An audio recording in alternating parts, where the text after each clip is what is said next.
250 kilometers per hour. That's the velocity at which a multi-ton passenger liner, as heavy as a fully loaded building, must come to a safe and complete stop on a strip of pavement with a finite, non-negotiable end. There is no option to coast an extra kilometer, no leisurely roll to the gate. Every single second of runway and every meter of tarmac is a precious resource. And it succeeds. Within just a few seconds, the seemingly unstoppable momentum of this giant is tamed, dissipating into the hiss of scorched asphalt and the roaring symphony of systems pushed to their absolute limits. This process is far more than just stepping on a brake pedal. It is the pinnacle of engineering, a domain where no single solution is sufficient. Stopping an aircraft is a masterfully choreographed performance, a symphony where multiple instruments must play in perfect, simultaneous harmony. If one section of the orchestra falters, the entire composition can collapse with catastrophic consequences. This is why effective deceleration isn't just another aircraft function. It is the non-negotiable cornerstone of aviation safety, a principle that influences the design of the entire machine from its very first blueprint. Consider the colossal energy that must be dissipated. Kinetic energy increases with the square of velocity and mass. To put it simply, a 200-ton airliner touching down needs to manage and disperse energy comparable to a small-scale explosion. Doing so smoothly, predictably, and unequivocally is the monumental task handed to aerospace engineers. They approach this challenge from multiple angles, creating a multi-layered defense system where each component acts as a backup to the others. This braking process is fundamentally split into two distinct schools of thought, the aerodynamic and the mechanical. The first harnesses an invisible but mighty force, the resistance of the air itself. The second relies on the familiar principle of friction, but elevated to the most extreme levels imaginable. Some systems are the first to engage, meeting the aircraft while it's still airborne, beginning the work of deceleration before the wheels even kiss the ground. Others spring into action at the precise moment of touchdown, shouldering the heaviest part of the burden. A third layer joins the effort during the landing roll, acting as the final, decisive argument for coming to a halt. Their combined, flawlessly synchronized operation is what transforms the apparent miracle, the abrupt halting of a steel giant, into the routine daily reality of global aviation. So how exactly does this technological duet overcome the laws of physics? Let's break down what happens from the instant the landing gear makes contact and uncover the forces that allow a pilot to calmly announce over the cabin speakers just moments later, "Welcome to your destination." When we say brakes, we mean discs. It is the disc brakes that bear the main load when a 140-ton airliner, just moments ago racing down the runway at nearly 300 kilometers per hour, must come to a complete stop in a matter of seconds. This isn't just a part, it's the primary power conversion element, transforming colossal kinetic energy into heat. A lot of heat. Their principle of operation is a story of friction force brought to an engineering absolute. Inside the brake housing lies a whole pack of discs resembling a complex sandwich. Some discs, called rotors, are rigidly linked to the axle and rotate with the wheel. Others, the stators, are fixed to the brake housing and remain stationary. The moment the pilot activates the braking system, a hydraulic or pneumatic actuator compresses this entire pack with immense force.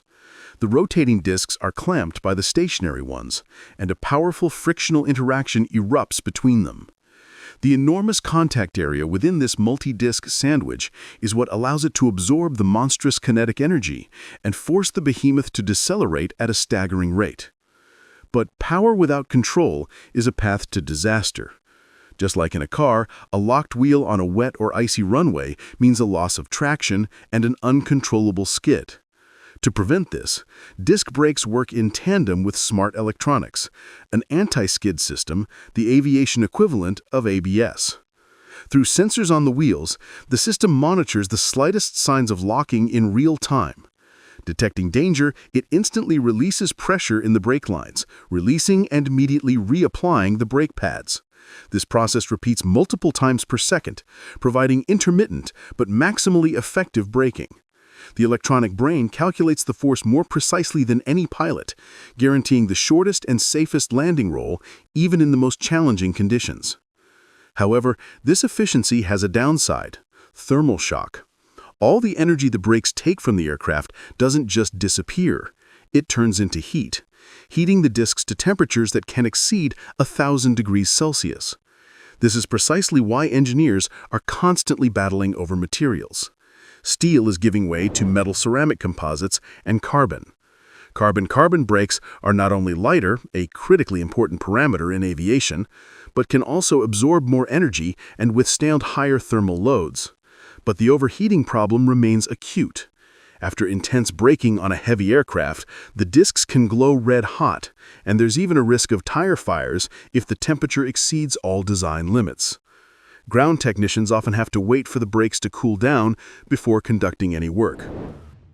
The moment the landing gear touches the tarmac, a quiet revolution unfolds on the aircraft's wing.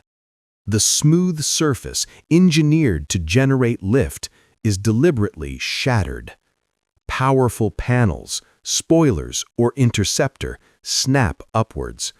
Their mission is simple and radical: to declare war on the very physics of flight. Just seconds ago, this wing kept hundreds of tons of metal aloft. Now, these plates disrupt the airflow, creating controlled chaos.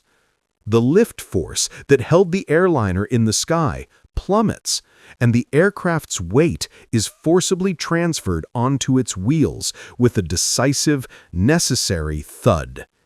This process isn't just an aid to the main brakes, it's their very foundation.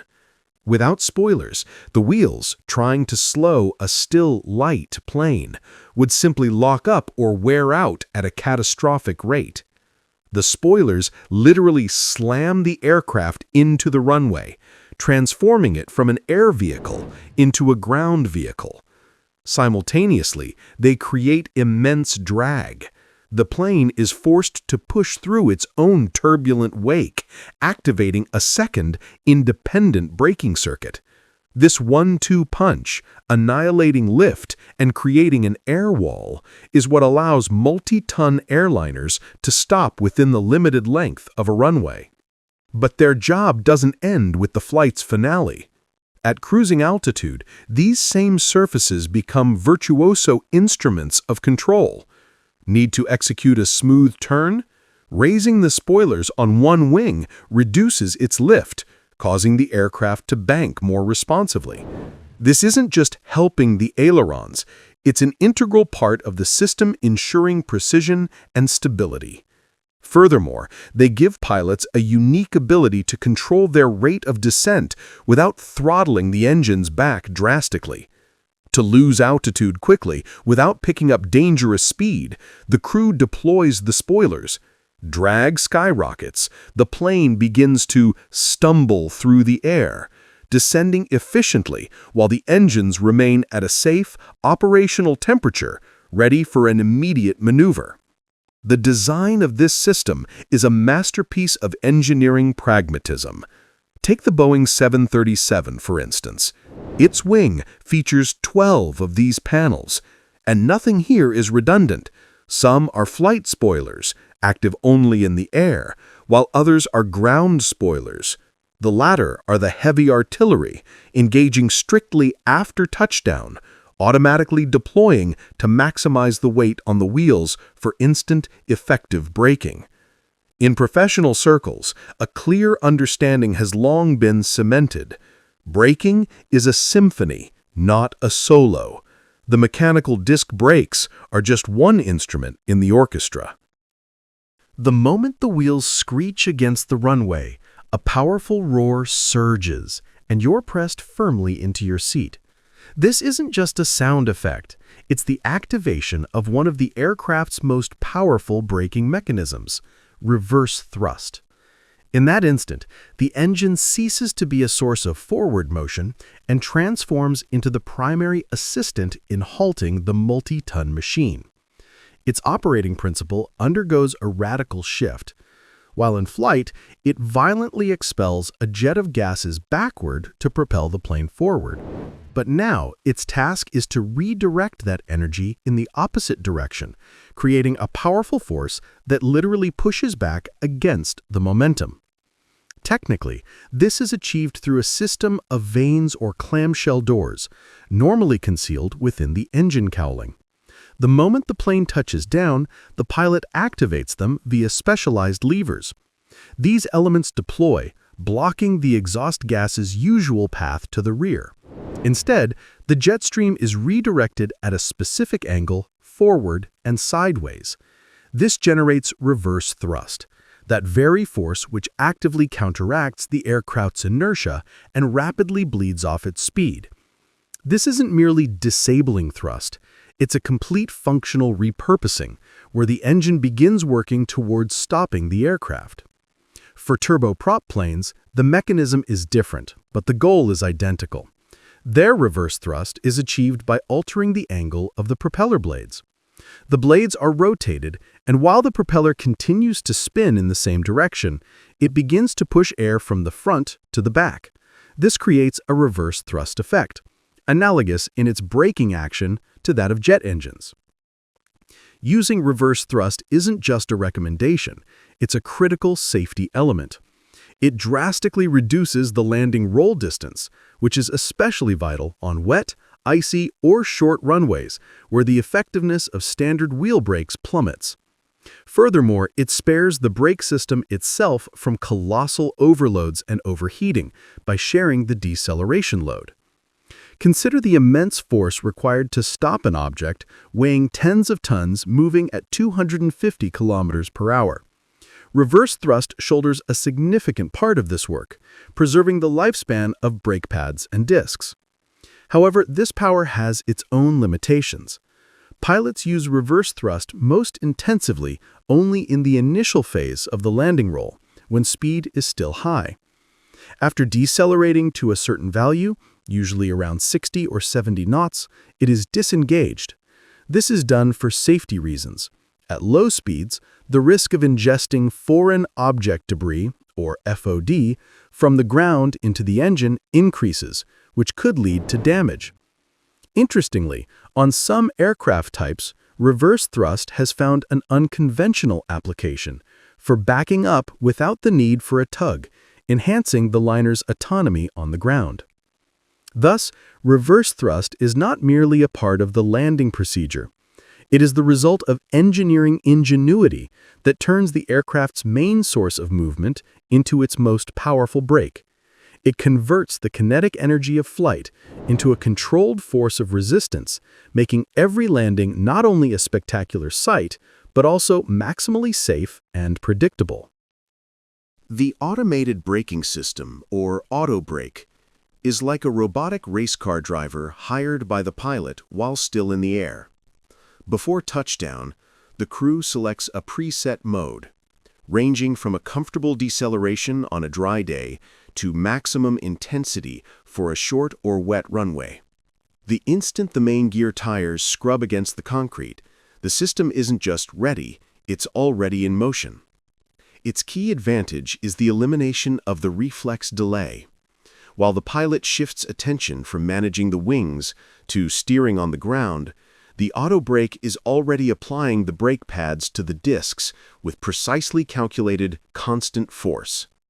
This isn't just slamming on the pedal, it's about maintaining optimal pressure thousands of times per second, ensuring not just rapid but predictable and stable deceleration. The aircraft doesn't stop as best it can, but precisely at a calculated point, saving precious meters of runway.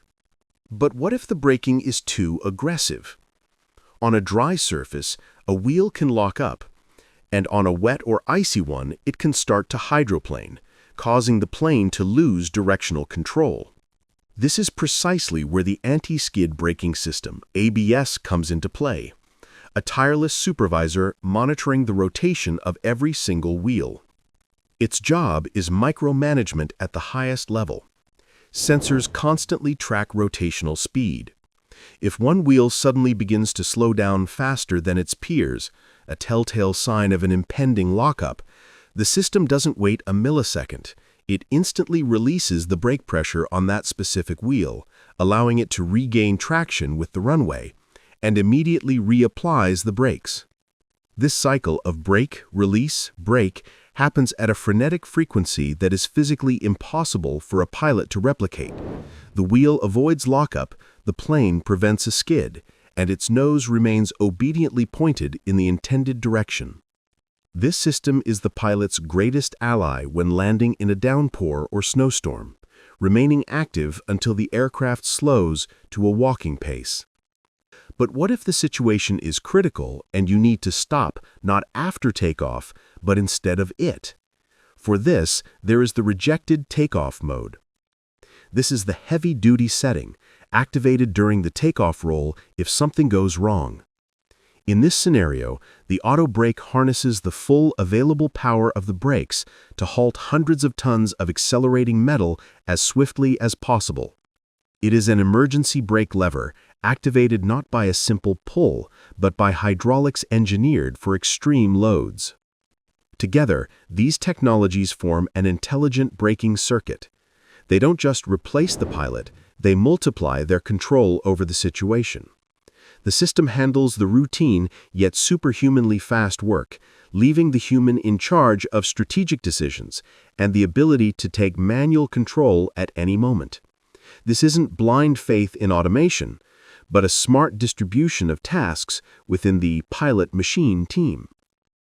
Immediately after touchdown, the pilot lifts the aircraft's nose, shifting its weight onto the main gear. This maneuver, known as aerodynamic braking, radically reconfigures the machine. The raised flaps and slats create immense drag, effectively transforming the streamlined jet into a flying barn. At the same instant, spoilers, or air brakes, deploy on the wings. Their job isn't just to create resistance, but to kill lift. They shatter the wing's perfect aerodynamic profile, disrupting the airflow and forcing the plane down onto the tarmac. The harder the wheels are pressed against the surface, the more effectively the mechanical brakes can do their job when commanded to clamp down. But aerodynamics is only one side of the equation. The other is permanently set in the ground. The quality of the runway's concrete is a matter of life and death. The surface is never perfectly smooth. It's treated with special milling machines to create a microscopic roughness. This texture, invisible to the naked eye, is critical for water drainage. During rain, thousands of tiny grooves act as a storm drain system, channeling water away from under the tires and preventing hydroplaning, an effect where the wheel slides on a film of water, completely losing contact with the surface. Without this, even the most modern anti-lock braking systems would be rendered useless. The runway's length and orientation aren't arbitrary numbers either. They are calculated with a significant safety margin, accounting for maximum landing weight, air temperature, pressure, and even wind direction. A headwind is the pilot's natural ally. It increases the oncoming airflow, boosting the effectiveness of the spoilers while simultaneously reducing the plane's true ground speed. A difference of just a few knots can shorten the stopping distance by dozens of meters. This is why airports are designed so that the primary runway is aligned with the region's prevailing winds. Even the runway's gradient, which a passenger would never notice, plays its part. A perfectly horizontal surface is a rarity. Engineers may design a slight incline or decline that subtly assists the pilot. On a runway with an uphill slope, gravity becomes an additional brake, whereas a downhill slope demands more intensive use of all braking systems. In the end, those few seconds of the landing roll are far more than just stepping on a brake pedal. It's a complex ballet where the pilot conducts the forces of physics using air resistance, the engineered tricks of the concrete surface, and the weather itself to safely conclude the flight. Every detail, from a gap in the wing to a tiny groove in the concrete, works in unison to bring the massive machine to a smooth and predictable stop exactly where intended. A standard landing is a perfectly choreographed ballet. But what happens when the rhythm is shattered? Imagine the main brakes responding with weakened force, or the wheels losing their grip on a rain-slicked, icy runway. In that moment, the cockpit transforms into a crisis command center, where every second is critical. The crew doesn't wait for a miracle. They initiate a pre-rehearsed cascade of emergency measures, where all systems work towards a single goal: stopping the multi-ton machine at any cost. The first line of defense is the reverse thrust. The engines that just propelled the airliner now execute a full about-face, blasting the jet stream forward. This isn't just the absence of thrust, it's an active, powerful counterforce. Simultaneously, the spoilers on the wings deploy. These panels aren't for aerial maneuvering. On the ground, their mission is to literally slam the aircraft onto the tarmac, killing lift and shifting its entire weight onto the landing gear. The harder the plane presses down on the wheels, the more effectively they can brake. But what if that's still not enough, or the hydraulics controlling the brakes are compromised? That's when the crew takes matters into their own hands. Quite literally, the manual emergency brake, essentially the parking brake, is engaged. Activating it at high speed is a calculated gamble. Without the subtle electronic modulation of the anti-skid system, the wheels can lock up instantly. The result is tires being shredded into smoke, with the risk of a ground loop or even landing gear collapse. It's a weapon of last resort, and pilots are trained to apply it in pulses, intuitively feeling for the fine line between deceleration and loss of control. For precisely these scenarios, some airfields, especially those with short runways or challenging terrain, keep special emergency arrestor systems on standby. This isn't just an extended stretch of asphalt. These are high-tech traps for an aircraft. Some are covered with a unique high-friction material that chews into the tires, creating immense resistance. Others use systems of deployable brakes or specialized cables that catch the landing gear and dissipate speed through hydraulic resistance. It's an engineering admission. We can't rely on the plane alone. We must help it from the ground. Aviation history is filled with cases where this integrated approach has saved hundreds of lives. Multiple engine failure, a landing gear that won't lock, a sudden obstacle on the runway. Each incident is a severe examination. The stress is immense. The G-forces punish the airframe. But it's in these moments that the value of thousands of hours in simulator training, where pilots live through these emergencies again and again, becomes priceless. Crew coordination isn't just a protocol, it's their muscle memory. This is why, behind the scenes of routine flights, relentless work never ceases. Technical inspections, checks of every brake pad, updated manuals, and endless drills.